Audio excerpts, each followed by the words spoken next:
Niat itu muncul karena Junaidi menyimpan rasa dendam, tak hanya terhadap Risna tapi juga kepada keluarganya. Halo tetangga, ngobrol apa kita hari ini? Aku punya cerita tentang kasus Junaidi. Kasus yang terjadi di Penajam Pasir Utara, Kalimantan Timur pada Februari 2024. Junaidi nekat menghabisi nyawa satu keluarga.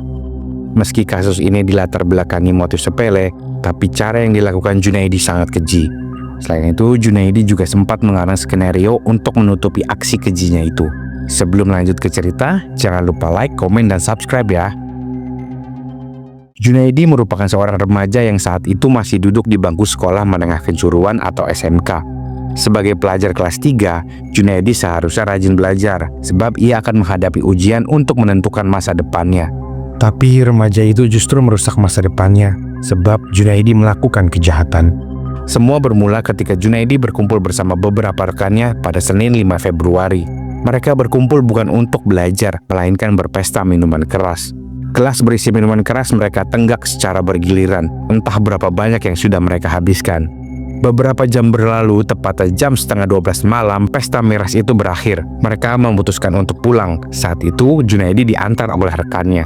Setibanya di rumah, Junaidi tak langsung beristirahat untuk memulihkan kondisinya dari pengaruh minuman keras. Tapi Junaidi justru berdiam diri seolah memikirkan sesuatu. Saat itulah muncul niat jahat di benaknya. Dalam pengaruh alkohol, Junaidi berniat untuk menghabisi Risna yang merupakan mantan kekasihnya. Niat itu muncul karena Junaidi menyimpan rasa dendam, tak hanya terhadap Risna tapi juga kepada keluarganya. Pemicunya kisah asmara Junaidi dengan Risna yang tak direstui oleh orang tua sang gadis, sehingga kandas di tengah jalan. Junaidi juga kesal dengan Risna karena tak mengembalikan helm yang sudah dipinjamnya selama 3 hari. Dengan alasan dendam itulah Junaidi memutuskan untuk menghabisi nyawa keluarga Risna. Ia lantas mengambil parang, kemudian langsung menuju rumah Risna yang berada di Jalan Sekunder 8, Desa Babulu Laut, Kecamatan Babulu. Jarak rumah Junaidi dan Risna hanya beberapa meter. Mereka itu sebenarnya merupakan tetangga. Setibanya di rumah Risna, tepatnya sekitar pukul 2 dini hari, Junaidi tak langsung melancarkan aksinya. Ia lebih dulu mengamati kondisi dan situasi. Setelah dirasa aman, Junaidi mulai beraksi. Ia mematikan listrik rumah Risna. Selama beberapa saat, Waluyo yang merupakan ayah Risna pulang ke rumah. Tanpa rasa curiga apapun, ia membuka pintu untuk masuk ke dalam rumah.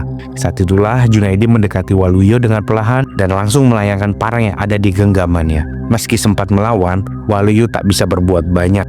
Junaidi terus melayangkan parangnya berulang kali, hingga akhirnya Waluyo jatuh terkapar berlumuran cairan merah. Mendengar suara keributan, ibu Risna yang berinisial SW terbangun. Ia mencoba melihat apa yang sebenarnya terjadi. Saat itu Junaidi melihat keberadaan SW dan langsung menghabisinya. Pun dengan 2 adik Risna, Junaidi juga menghabisi mereka dengan cara yang sama. Selanjutnya Junaidi menuju kamar sebelah. Di sanalah Risna berada. Tanpa pikir panjang, Junaidi melayangkan parangnya ke arah Risna berulang kali, hingga akhirnya Risna meninggal dunia. Mirisnya, setelah menghabisi 5 orang itu, Junaidi semakin liar dan keji. Junaidi melecehkan Risna yang sudah meninggal dunia. Bahkan sebelum pergi dari rumah Risna, Junaidi sempat mengambil ponsel dan uang. Setelah aksi kejinya rampung, Junaidi langsung pulang. Di rumah, Junaidi langsung membersihkan diri. Ia mandi dan mengganti bajunya sebab pakaiannya itu banyak bekas cairan merah.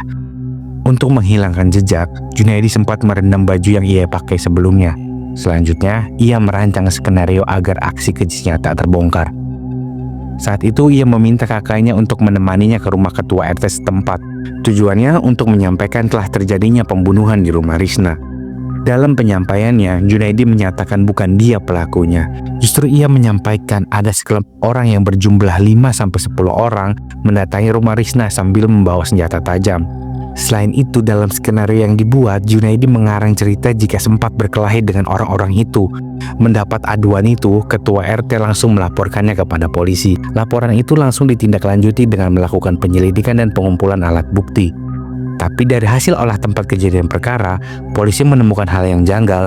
Tak ada bekas perkelahian seperti yang diceritakan Junaidi. Sehingga dengan teknik penyelidikan dan penyidikan, polisi akhirnya menemukan fakta yang sebenarnya.